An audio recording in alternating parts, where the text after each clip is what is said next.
Olá, meus amigos, eu sou o Dr. Guilherme Almeida e estamos aqui para o Papo MedCode, aquele podcast que vocês já se acostumaram a assistir semanalmente.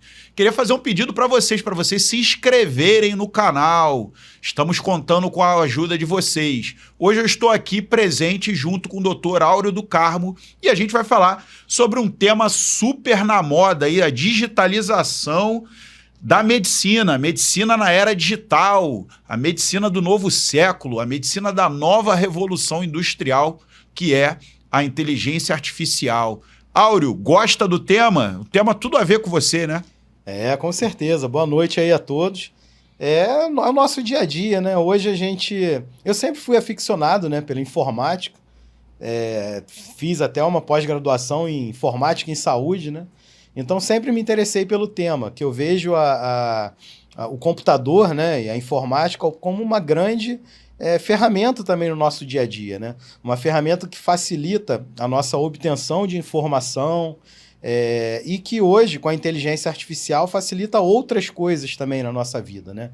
Agiliza muitos processos que antes a gente tomavam muito tempo da gente. Por exemplo, né, eu uso muito a inteligência artificial para formatar artigo científico. Tipo, quando você escreve um artigo científico, né, você tem que mandar, obviamente você vai tentar mandar para aquela revista de maior impacto. E a chance de receber um não é enorme, né? Dependendo da revista que você mande, é 1% de aprovação dos artigos, né? A cada 100 artigos que são mandados, 1 é aprovado. E aí, naturalmente, né, você obviamente já passou algumas dezenas de vezes por isso. Quando você recebe um não lá da Nature, você vai caindo, né? Caindo. E aí, quando você vai caindo, você tem que reformatar o artigo, né? Porque cada revista tem uma formatação diferente. E antes o trabalho era braçal. E hoje não. Hoje a gente tem aí ferramentas aí, por exemplo, dentro do ChatGPT 4.0 mesmo, que facilitam isso, que formatam o artigo para você. Então, em vez de você perder ali 2 horas para reformatar o artigo, você perde 10 minutos. Na verdade, ele formata para você e você revisa, né? E tem muitas ferramentas, inclusive, que estão disponíveis no nosso aplicativo, no MedCode, né? Que são ferramentas não necessariamente de inteligência artificial, porque inteligência artificial é um conceito ainda que está sujeito a muitas interpretações erradas. Erradas. Eu escuto muito falar de inteligência artificial com conceitos ainda enganosos. Isso. Né? Então, assim, algoritmos, por exemplo, são diferentes de inteligência artificial. Totalmente diferentes. São coisas distintas, né? Mas não deixa de ser uma ferramenta da medicina digital que ajuda no nosso dia a dia, né? Então, o nosso aplicativo ele tem várias ferramentas ali de algoritmos e de calculadoras, por exemplo, que só tem no nosso aplicativo. Exatamente. Né? E futuramente vai ter cada vez mais a inteligência artificial em si, né? Exatamente. Eu gosto de categorizações, né? Vocês já devem perceber isso. Cartesiano, né? Ou cartesiano. Então, assim, existe os sistemas de rememoração inorgânica. O que é um sistema de rememoração inorgânico? É aquela coisa que você esqueceu e você consulta um celular ou um computador para ele te lembrar daquilo. Né? Isso pode ser uma agenda digital que vai te lembrar, vai acionar um alarme ali, hoje você tem Papo MedCode, e tal hora. Né? Pode ser um alarme, um horário, hoje você tem que acordar às 6 horas da manhã, ele vai apitar lá e vai te acordar. Ou pode ser uma consulta, eu esqueci qual é o efeito colateral mais temido da dipirona. Você pode consultar a bula da dipirona ou consultar um livro-texto nessas ferramentas, celulares, notebooks, nuvem, etc., e você se lembrar de um conceito. Isso é um sistema de rememoração inorgânica. Uhum. Existem sistemas de suporte à decisão. Suporte à decisão, você, por exemplo, não sabe o clearance de creatinina do seu paciente. Existem diferentes calculadoras e você vai colocar lá quanto que é a creatinina sérica, idade, qual é a idade, qual gênero, qual a etnia, outras que você pode ter que botar a creatinina urinária. Ele vai calcular e vai te dizer quantos % de função renal esse paciente tem ou a taxa de filtração glomerular que ele tem. E com base nisso, você vai tomar algumas decisões. Se você vai fazer ajuste de dose no seu medicamento. Se você vai evitar um medicamento. Se você vai evitar o medicamento, se você vai indicar ele para um nefrologista. Isso vai suportar a sua decisão. É um sistema de suporte à decisão. Existem sistemas que podem ser chamados de inteligência artificial, né, que são sistemas de input e output. Vou te dar um exemplo. Você coloca o ar-condicionado do seu quarto, da sua sala, em 19 graus. Qual vai ser o input para esse ar-condicionado? Ele vai ter um sensor, um termômetro, que vai identificar qual a temperatura da sua sala. Se a temperatura da sua sala for de 25 graus, ele vai ligar e aquela temperatura vai abaixando, vai abaixando, vai abaixando, vai abaixando. Quando chegar a 19 graus, ele vai regular a sua potência para que se mantenha em 19 graus. O input é a temperatura daquele ambiente, o output é a potência desse ar-condicionado para deixar aquele ambiente naquela temperatura. Inteligente, não? Ele conseguiu fazer uma leitura daquela sala e conseguiu responder de maneira adequada. Isso é inteligência. Inteligência é dar uma resposta ótima, a resposta mais adequada para um problema. Isso é inteligência. Agora, existe inteligência generativa, que algumas pessoas gostam de chamar de sabedoria. Né? Nunca ouvi ninguém falar sabedoria artificial. Né? Mas inteligência artificial generativa. A inteligência artificial generativa, ela gera um produto. Ela faz uma leitura mais acurada. É como se o seu ar-condicionado tivesse reconhecimento facial e corporal e identificasse. O Áureo está com frio. O Guilherme está com frio. O Guilherme está com o lábio roxo. O Guilherme está tremendo. Né? O Guilherme está com as lágrimas secas. E ele fala, eles estão com frio. Então eu vou diminuir a minha potência. Isso é muito mais complexo do que simplesmente um sistema simples de input e output. Tudo na vida é input e output, meus amigos. Só que existem níveis diferentes em que isso é trabalhado. Hoje a gente chama de inteligência artificial plena, a inteligência artificial generativa. Né? Eu vi essa semana que a NVIDIA vai lançar um sistema capaz de você colocar um texto e ele gerar música. A partir do texto. A partir daquele texto. Inclusive, pode gerar uma voz mais adequada àquela música a partir daquele texto. Isso é inteligência artificial generativa. Você está gerando uma música a partir de alguns dados simples que você colocou lá. Então, o que a gente tem hoje na medicina? Rememoração inorgânica, sistemas de suporte à decisão, algoritmos que podem ser chamados de inteligência artificial. Generativo na medicina seria, por exemplo, você botar lá uma câmera e escanear uma lesão de pele e ele te dá possíveis diagnósticos. Ele fazer uma leitura de um eletrocardiograma e te dá um possível diagnóstico. Ou ele lê uma imagem de radiologia e te dá o laudo. Né? Consegue enxergar outras coisas aí? Não, é basicamente isso e outros sistemas também, por exemplo, puxando para terapia intensiva, né? Na terapia intensiva você tem hoje os monitores multiparamétricos te dando várias informações em tempo real, né? Então você tem informação de frequência cardíaca, de temperatura, às vezes de débito cardíaco, se você tem ali uma monitorização invasiva, né? Então você tem sistemas hoje que também te dão informações, se antecipam ao problema. São inteligentes, são sistemas mas trabalham com input e output. Exatamente. Então, assim, na verdade, o que ele faz é interpretar uma série de variáveis de maneira mais rápida. Ele lê as variáveis e dá a resposta inteligente, a resposta mais adequada àquela coisa situação. Que você, por exemplo, assim, eu sou da época quase que do nascimento do catéter de Songans, né? Mas ele não gera, né? Quer dizer, ele não chega lá e vai lá na farmácia, busca uma noradrenalina e já infunde no paciente. De jeito nenhum. Ele não gera. Então, por mais que os sistemas sejam inteligentes, eles vão depender sempre da gente, né? Sempre Cuidado, da equipe assistente. Na medicina, no amor, nem nunca, nem sempre. Não, mas em algum momento vai ter que ter a nossa mão ali até para criticar o sistema, o próprio Claro. sistema. Né? Controle de qualidade. Controle de qualidade. Sim, a gente tem hoje várias pesquisas aí na área de machine learning, né? Todos têm que ter controle de qualidade. Nós temos que controlar a qualidade das máquinas e as máquinas têm que controlar a nossa qualidade. Exatamente. Né? Então, a gente não tem que ver as máquinas nem como deuses, que é o que muita gente vê, né? Muita gente acha o chat GPT-4 o magnânimo, né? Não. Para escrever, por exemplo, eu não achei até hoje nenhuma ferramenta de inteligência artificial com uma linguagem limpa, né? Geralmente elas são redundantes, né? Quando você pede para ele escrever um parágrafo sobre qualquer coisa, que seja para um resumo, seja para uma aula sua, ele sempre supervaloriza uma informação, né? Tipo, controlar a pressão arterial é de suma importância para não sei o que, não sei o que. Que suma importância? Não. Né? É uma linguagem que cientificamente, por exemplo, não é tão boa assim.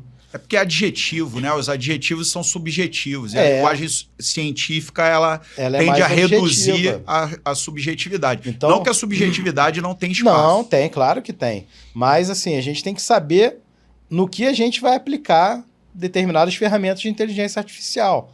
Por exemplo, tem no próprio... Eu sou um adepto do chat GPT-4. Né? Mas a gente tem que ter o senso crítico. Por exemplo, uma coisa muito boa, gerar uma imagem. Né? Hoje a inteligência artificial gera a imagem que você quiser, basta você saber comandar, né, para gerar uma determinada imagem. Então, coisa que antigamente, por exemplo... Isso é generativo. A gente é generativo. Isso é inteligência artificial plena. Você quer, sei lá, você está fazendo uma peça de marketing para divulgar o teu consultório lá de endocrinologia. Né? Você trata lá de obesidade, né? Faz um tratamento para a pessoa emagrecer. E aí você, quero fazer um folderzinho aqui explicativo até para o paciente saber o que é importante no tratamento da obesidade, né? Dieta é importante, exercício é importante, o medicamento é importante, né? Dentro do exercício a frequência é importante, né? Enfim, então você vai fazer um folderzinho para ajudar no tratamento, na adesão ao tratamento do paciente. Aí você... Não, então, hoje ele cria até o conteúdo, né? Mas eu tenho muitos folders, né, que eu criei. Então, eu antigamente chegava e falava, não, eu preciso de uma imagem aqui de um paciente, por exemplo, de um paciente com sobrepeso fazendo exercício e com cara de feliz, por exemplo, né? Então, você ia caçar lá no Google lá para até achar uma essa imagem existente, né? Exatamente. Ali, no caso, a inteligência gera para você. Então, assim, você poupa o teu tempo. Em vez de você ficar lá no Google meia hora procurando essa imagem, você pede para o chat GPT gerar e ele te gera em 2 minutos. Não gostei. Te gera em alguns segundos, né? Não gostei. Gera outra assim, assim, assado. Então, em 2 minutos, você consegue fechar ali a tua figura. Pela medicina, né, a rememoração inorgânica é muito utilizada. A gente tem isso no nosso Medcode, né? Você pode consultar lá textos sobre doenças, você pode consultar bulas de medicamento, você pode consultar preços de medicamento, você pode consultar protocolos de químio, TNM, DSM-5, entre milhares de outras coisas que tem no Medcode, né?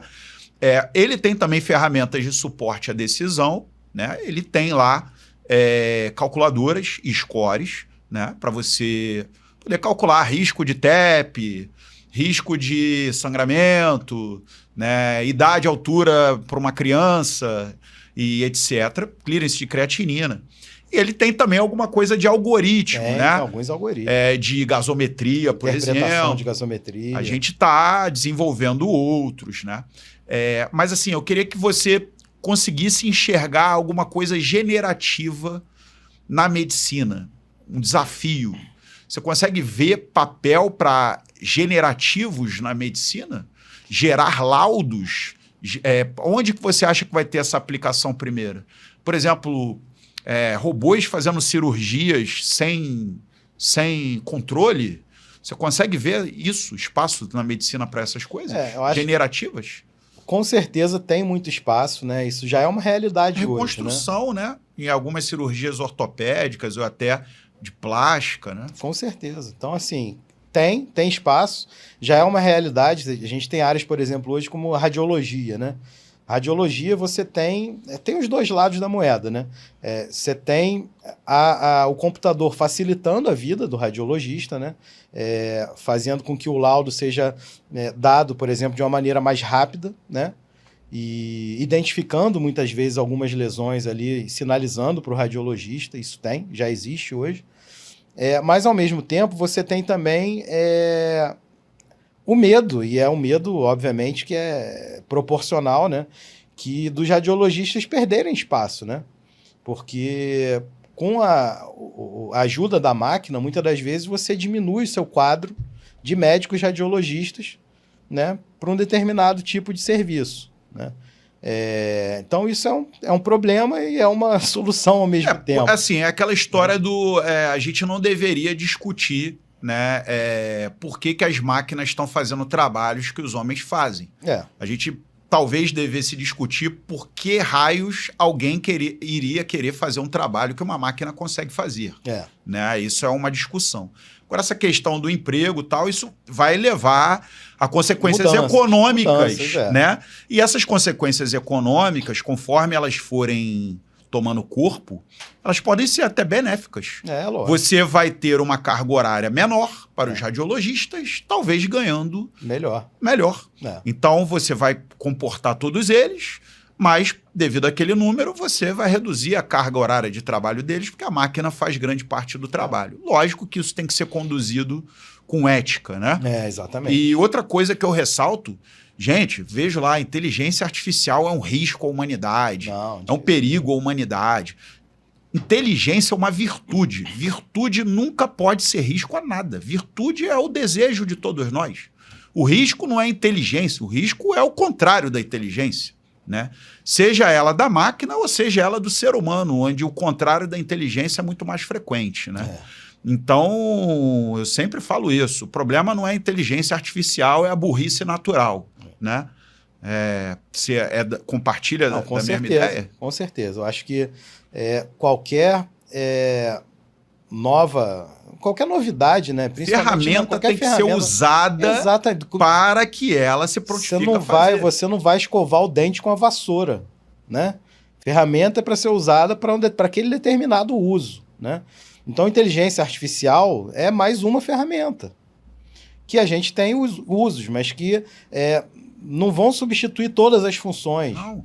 Você não vai conseguir fazer com que a inteligência artificial varra a tua casa. Leve teu filho para a escola. Talvez num dia quando tiver carro autônomo... Não duvide, Aldo. Vai conseguir fazer tudo. Eu tenho um aspirador robô em casa também e tal. Vai conseguir. Vai te ajudar, mas assim, tem que ser vista com bons olhos. É uma coisa que vai te ajudar a ter mais tempo, a se dedicar a coisas que você não precisa gastar aquele tempo com a máquina podendo fazer por você. Agora, o problema é a má gestão humana dessa inteligência artificial. Quer ver uma outra história aí, rápida? Né? Eu tenho um ditado que eu digo o seguinte, se você quer tirar leite de uma vaca, não adianta você torcer o chifre dela. Exatamente. Ou seja, existem formas corretas de você fazer as coisas. Tem gente que fica torcendo o chifre da vaca e fica rezando para Deus para sair leite. Né? Deus vai olhar para você e vai falar, meu filho, não é aí, o mundo que eu criei tem leis, tem regras. Só você seguir as leis e as regras corretamente, você vai conseguir o seu leite. Não adianta você ficar me pedindo. Vai lá e espreme a teta da vaca que vai sair o leite. Não adianta você ficar torcendo o chifre dela. Né? Então, assim, a culpa não é da inteligência artificial. Não. A culpa é da forma que ela vai ser utilizada, a ética e etc. Exatamente. Né? Isso é uma coisa, é uma discussão que deve ser feita sempre, né? Os limites éticos de tudo, né? Então, assim, inteligência artificial é aquilo que você falou, é mais uma ferramenta, né? Não é porque existe o chat GPT-4 que a gente vai ter o computador destruindo o mundo, igual lá no... Não, Skynet. Igual lá no Exterminador do Futuro. Não, pelo amor de Deus. O sistema é feito por um ser humano, inclusive, né? E o aprendizado de máquina não é só da máquina, ele pega informações nossas. Claro, nossas. Né? Então não tem essa coisa do computador se virar contra o criador. Não, isso é ficção, né? Então eu acho que quanto mais a gente avançar com a inteligência artificial, melhor para a gente, né? Quanto mais a gente puder substituir o trabalho, né, que a gente o trabalho que a gente chama, muitas das vezes a gente chama de trabalho braçal, né? Por exemplo, quando você tem uma atividade que envolve uma tarefa repetitiva, né? E que muitas das vezes não precisa muito da tua capacidade. Você não precisa pensar, às vezes, ali tanto, mas São você precisa calculadoras, executar. né, cara? No final são calculadoras. Pois então assim, se você tiver uma ferramenta dessa, ótimo, cara. Você vai ganhar tempo para malhar mais, para, né, aproveitar mais lá a sua família, ter lazer, com a família, viajar, aprender outras coisas. Aprender outras coisas. Então, óbvio, o que te dá mais tempo é ótimo, né? Então, eu não vejo com maus olhos, não. Eu vejo com ótimos olhos. E, assim, a qualidade da nossa assistência, o potencial de melhorar a qualidade é muito grande. Diminuição de erros. Diminuição de erros. Antes, né? Pegando o exemplo aí do que você falou, você andava com aquele monte de livro, né? Eu, na emergência, na época que eu era estudante, eu andava com o Eraso. Não sei se você teve o Eraso, né? Foi zagueiro do Flamengo. Né? Foi zagueiro do Flamengo. Mas o Eraso era um médico mineiro, né? Que escreveu um livro sobre atendimento de emergência, assim como a gente escreveu o SOS Plantão. Sim. Mas o Eraso, ele tem uma característica que ele era um livro pequeno, ele era desse tamanho, assim, ele era grosso, mas ele cabia no bolso do jaleco. Isso era um grande diferencial, né? É verdade. Você andava com ele no bolso, pô. Ele era parrudo, né? Mas era pequeno, né? Então andava no bolso. Só que assim, você atendia lá, vamos dar um exemplo, um edema agudo de pulmão. Claro que a gente aprende a tratar isso rápido na emergência, né? Mas quando você não sabia tratar o edema agudo de pulmão, chegou o edema agudo de pulmão, falei, caraca, deixa eu pegar aqui no Eraso. Aí vai lá no índice remissivo, que é mais rápido, né? Edema agudo de pulmão, página tal. Aí tu vai abrir na página tal, edema agudo de pulmão, reconhecimento, até você chegar no tratamento... Demorava muito. Demorava, né? E o paciente tá ali na tua frente, ali dispineico. Então hoje não, hoje você saca o celular, lança lá, edema agudo de pulmão, pum. Já tem um tratamento ali bonito. Muito mais rápido e aquela informação é atualizada, né, numa velocidade muito maior, né? O Eraso, ele tinha uma edição a cada 3 anos, né? E atualizado em tempo real hoje. É atualizado em tempo real. Então, assim, é outra pegada. Então, hoje a gente está na era da informação rápida. E não tem como fugir, né, meu Não amigo? tem como fugir. Ou se adapta ou fica para trás, né? Bom, então, espero que tenham gostado do nosso Papo Medcode, muito enriquecedor aí, falando sobre tecnologia, inteligência artificial, inovações. Aguardo vocês na semana que vem. Um abraço e até lá.